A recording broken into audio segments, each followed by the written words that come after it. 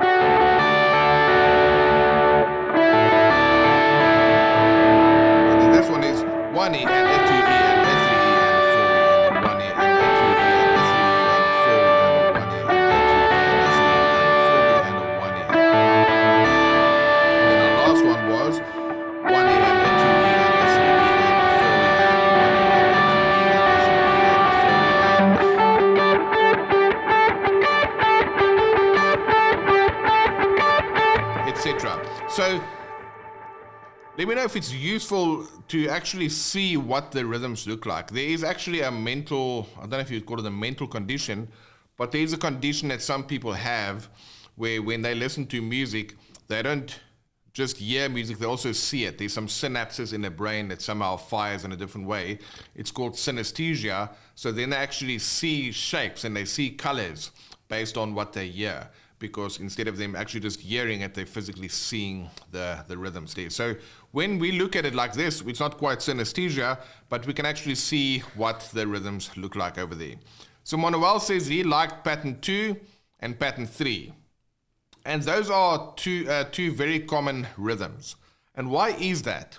Well, and I don't know how many of you guys know the joke, but they always make fun of people who clap on 1 and 3.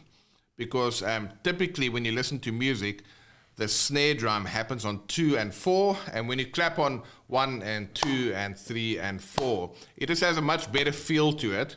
Whereas if you clap on 1 and 3, 1 and 2 and 3 and 4, it kind of sounds very, it's cumbersome, it doesn't sound musical, because the places that you choose to put your emphasis is all wrong. And therefore the music doesn't feel good. And if it doesn't feel good, it's not gonna move people, right?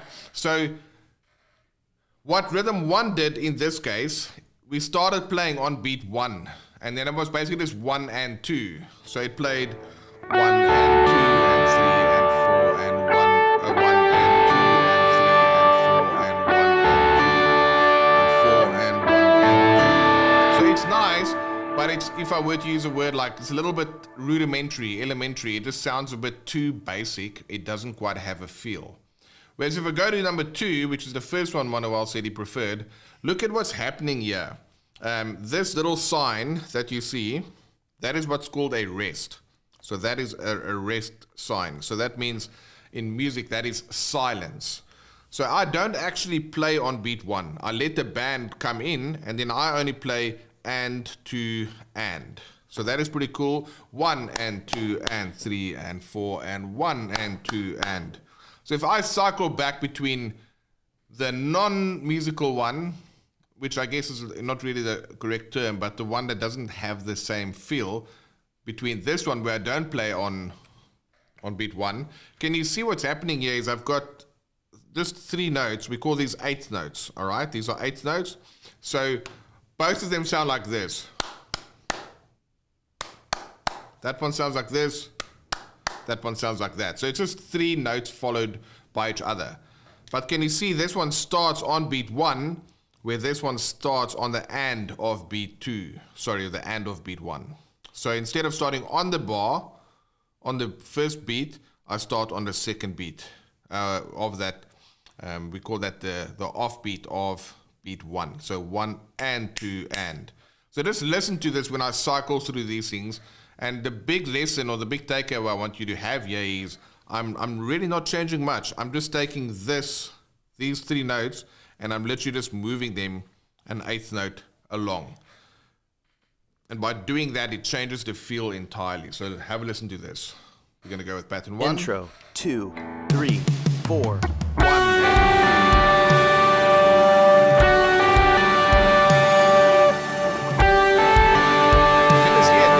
quite pop.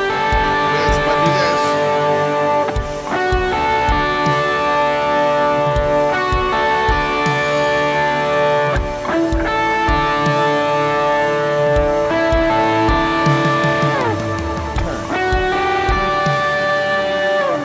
so I guess we all agree that that sounds better than the first one, just because this one it just doesn't fit right. It's like if you are into anything, like let's just say you're a car person. Cars obviously have performance and all of that stuff, but if you're just looking at the aesthetics of a car, certain cars have a different lines and different curves, which kind of makes you like a 911 Turbo over a whatever other car you might compare it to, because you like the way that things have been put together. The balance is right. If you like food, if you have too much salt or too much certain spice in a meal, that is going to put the balance off, right? If you look at certain houses or buildings or art or even your guitar, right? There's a certain balance here, the lows versus the highs.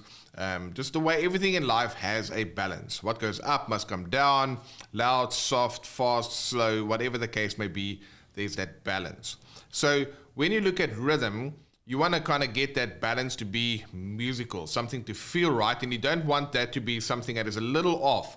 Like if you made a meal and it just lacks a little bit of salt, you can still eat it. You can still eat it, but it's just not going to taste the same when you've got the right amount of salt in there. So that's what I want to talk to you about here, and this is the best way that I can explain what happens with this one. The balance is just a little off. So instead of playing 1 and 2 and 3 and 4 and 1 and 2, you might want to play 1 and 2 and 3 and 4 and 1 and 2 and. It's going to be a much better sounding rhythm. Now the third rhythm, this is an interesting one, because can you see in rhythms 1 and 2, I either have notes on the beat, like 1, 2, 3, so it's on the beat, or I have the and those are your offbeats. But in the third rhythm, I have something that's known as a, and I also have a 16th note here. So now, instead of having a rhythm that before we had was 1 and 2, and if I were just to write that other rhythm, it looked like this, 1 and 2. So all right, this thing is disappearing on me, but that's basically what we had. This one just messes with that a little bit. So now, instead of playing 1 and 2 like this, 1 and 2, it sounds like this rather. 1 and a 2 and 3, 4. 1 and a 2 and 3, 4. 1 and a 2 and 3 and 4. And 1 and a 2 and 3. So by the fact of spreading this out a little bit, so we still have 3 notes. All of these patterns literally just have 3 notes. 1, 2, 3. This one doesn't count because of that tie. So that means this sign means that the value of this note gets absorbed with that one there. So it's only 3 notes. There's 1, 2, 3 notes. On the second rhythm, there's 1, 2, 3 notes. That one, again, like I said, doesn't count because of the tie. And then this one is also 3 notes. There's 1, 2, 3. And then that one doesn't count because of the tie, and that one doesn't count because they both have the tie. So how cool is that? That it's basically the exact same voicing that I'm playing. Exact same voicing, but where I choose to place the notes makes a massive difference. It's the same with, like, if you're into interior design, you can have the same three pieces of furniture, a couch, a table, and a lamp, right, in a room. But if you put the couch, the table, and the lamp, this is the size of your room, and you put all 3 of them right on top of each other with all this negative space, it's not really going to be a nice room to hang out in. Whereas if that same room, you've got your couch here, you've got your lamp here so you can read, and you've got a table there, maybe a little bit off center, then that's a much better use of the space. So maybe you use that analogy, think of it as interior design. If you had a room with 3 pieces of furniture, where do you put them? If you put them all too close to each other on the wrong space, it's not going to make that space pop or come alive, and it's not going to make you want to hang out in that space, right? And that's exactly what we did with these 3 rhythms. So I'm just going to go ahead and jam that for you one more time. I'll cycle through them, and then you can just hear what happens when I just rearrange where I want to place the notes. I don't change the chords. I don't change the amount of notes I play. I just choose where I'm actually going to place these notes. So Intro, listen to this. 2, Pattern 1, 3, 4. Not so nice. Pattern 2. Already, now it sounds like you can focus and breathe a little bit. I'm going to go to pattern 3 now. Here's pattern 3.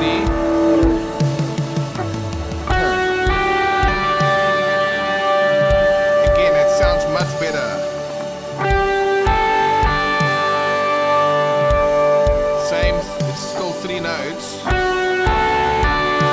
now I can move it around. And I can take the same rhythm and play single note stuff. 2, 3, 4. Which I'll show you. We're going to get to that in a second. So Calvin tuning in saying, thanks for the great lesson on solo rhythmic guitar playing. Yeah, this is exactly one of the things that I do a lot in the playing is combining solo techniques but having a solid rhythm. So if there's one thing that you take away from today's lesson, you don't necessarily need new chords or new scales or new techniques or anything. Just, it's like the room that you have. You don't need to go and buy a new couch or get a new TV or get a new whatever. You just need your couch, your lamp, and your table. Just rearrange them a little bit, and it can totally change the space and the feel of that space. And then once you've got that in place, then totally, by all means, instead of having 3 notes, now we have 6 notes, right? So there's 4 notes there, and then it's 2 notes here. So now instead of having just the couch, the lamp, and a table, maybe you have 2 couches, a lamp, a table, a TV stand, and a bookshelf, right? Now you have 6 pieces of furniture within that space, but you're going to arrange them properly, and it's still not going to feel cluttered in there because of the way that this has been done. So now, basically, on beat 1, I just want to show you, this is beat 1. So I've got 4 notes that I can play on beat 1.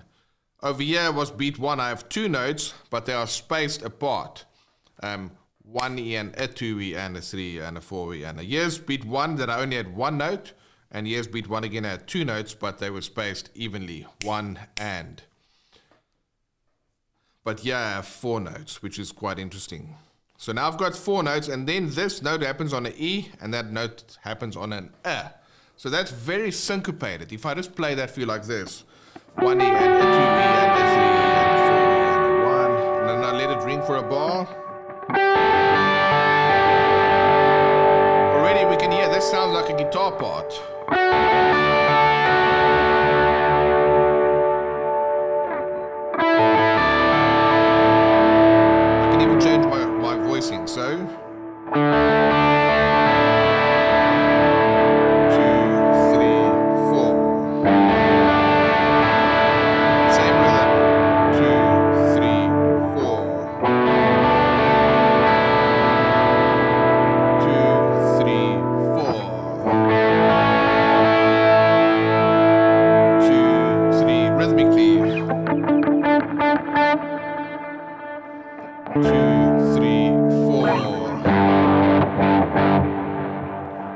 1, 2, 3, 4. 2, 3, 4. 2, 3. Melodically,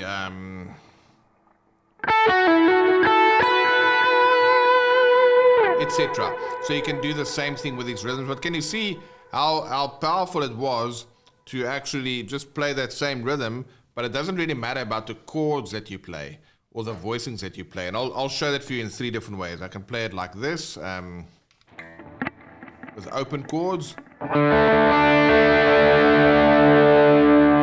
the barring, 3, 4. 2, 3, 4. Not a mistake there. 2, 3, 4. And now I can even take our 4-2 voicings. Check this.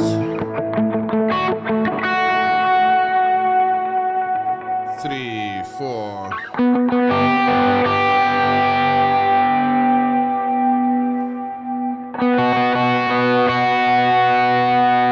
2, 3, 4. Exactly the same pattern. All this that I started at.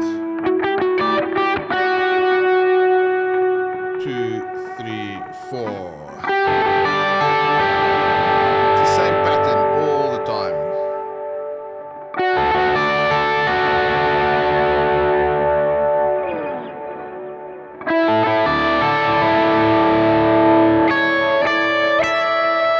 And of course you can add stuff to that. So that is the power of a solid rhythmic pattern. It's almost like a pair of jeans, right? If you have a nice pair of jeans, you can wear it with different shoes, with different shirts, with different hoodies, and it's gonna fit in a bunch of different outfits, so to speak. So when you have a good rhythm and when you have a good solid understanding of these rhythms, then you can start placing them in different places. Here I'm taking the same concept. Can you see that what I'm doing is, and I'll just quickly remind you what we did here, is for this one, we had a note on beat 1. But our second one, we said, no, we don't want a note on beat 1. And by the fact of starting on the and here, that sounded much, much better. And then for this one, we had 2 notes on beat 1, 1E. But for this one, we said, no beats on beat 1. And then we're only starting on the and over there, right? So what I'm going to do is I'm going to take this pattern, which sounded pretty cool. I'll play that a few times, but then I'll change it to go to pattern 5, and then just listen to the difference that this makes. If you guys have any questions, we're kind of getting to the end of the lesson part, so if you have any questions, feel free to pop them in the comment section. So I want to play pattern 4 and pattern 5, listen to it and kind of feel it. Intro, 2, 3, 4. Let it ring.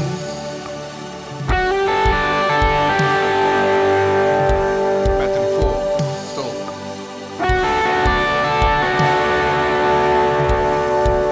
Now pattern 4, still. Now let's go to pattern 5. Turn.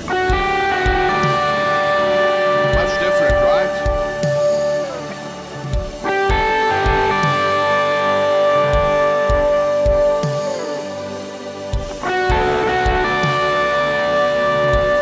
Space that I can do stuff with. Outro, 2, 3, 4. So by then not playing on that beat 1, I get to do some pretty cool stuff over there. So that's pattern 5. Pattern 6 can become, it's exactly the same as pattern 4 as it relates to those 2 beats. But then, this part was the same like I just mentioned. But then I can add something on the back of it. And when I add something on the back of it, it's going to sound like this.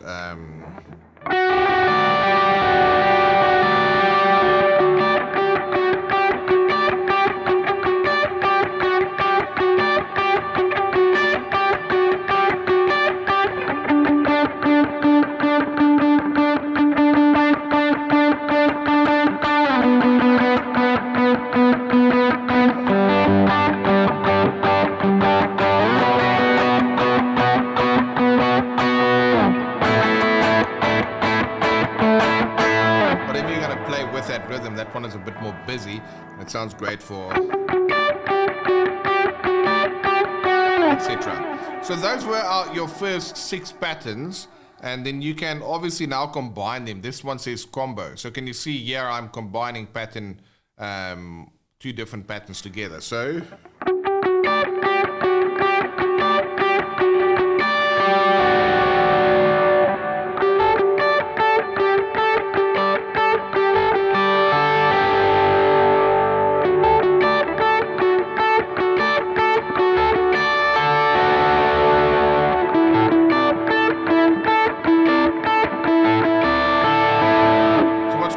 this, instead of having one bar that then just repeats every time, I have a different bar. So in this case, I had one bar, so it was played over the whole time, cycling over that one bar.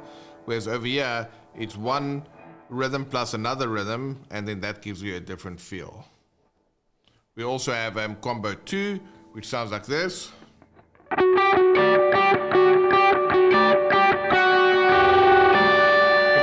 It's busy, open,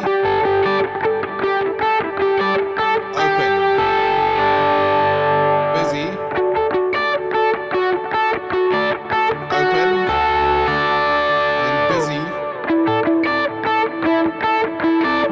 open. Number 3,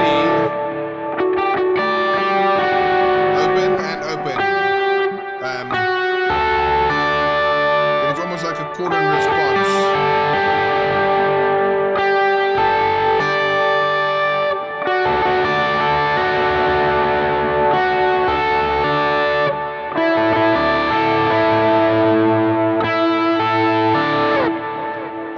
Combo 5, 1 E and a 2 E and a 3 and a 4 E and a 1 E and a 2 E and a 4 E and a 1 E and a 2 E and a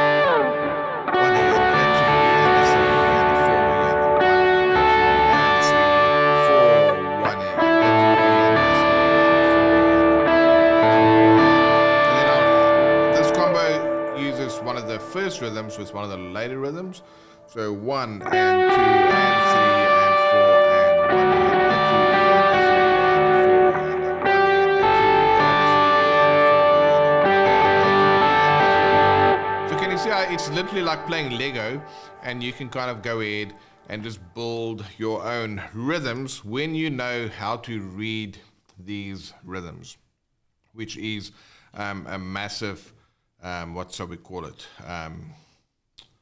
It's a massive skill to be able to develop, because now look at all these rhythms I was able to play in such a short amount of time, and then that can become part of your rhythm guitar playing as well. So if you want to learn to read these rhythms, I've put a link in the description of this video, and we've got what we call a rhythm workshop, where we basically teach our students how to read these rhythms, how to play these rhythms together with some of the techniques that you need to play some solid rhythm. So if you want to find out about the rhythm workshop, the link is right there in the description of this video below. And then what that rhythm workshop is all about is really just helping you to master your rhythm guitar playing.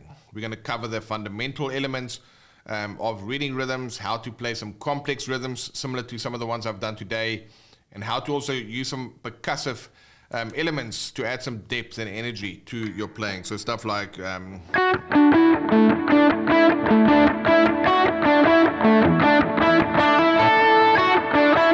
kind of rhythmic vamps.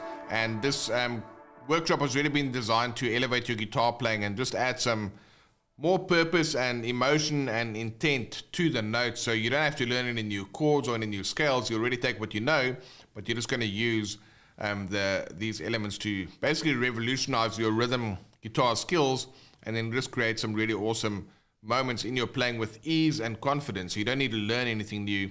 You're just going to go ahead and take what you already know and then apply those rhythms to it. So hopefully this has been useful for you guys. It's not one of those topics that a lot of people just naturally go to. They either want to learn the fancy chords or the cool tones or the flashy licks or whatever the case may be. All of that stuff is fun, We don't discriminate against any of those. We love all of that. But it is important as a guitar player for you to develop your rhythm, because really rhythm is the most important element in music. If you take any super well-known song and you take all the notes away, or you play all the wrong notes but with the right rhythm, chances are very good that you will be able to recognize the song, even though I don't use any of the right notes and just using the same rhythm. So there we go. That is my recommendation for you today, to develop your rhythm. And then if you're looking for a structured way to learn the rhythm, by all means check out the training that we've got in the description. And then Manuel, thank you for tuning in. Great to see you. Manuel is one of our Academy members, and he has access to that rhythm workshop. We also had Brian Bilashopka and Antti tune in today, so they've all gone through that and used those rhythm lessons to basically just help them get more mileage out of their chords. Now, I know we normally have a bit of a delay over here, but if anybody has any questions, let me know. I'm happy to answer a couple of questions. And if there's no questions today, that's cool too. Hopefully you are working on these elements to improve your rhythm guitar playing, and then basically just seeing what you can do, to level up your playing. And like I said, it's not just for your rhythm guitar playing. You can also use that for your lead guitar playing. So what I'm going to do is, let's go to the guitar. I'll play once more over this track to give you guys a chance to put in a question or two if you have them. But what I'm going to do this time is I'm actually going to add in some lead lines. Intro, 2, 3, 4.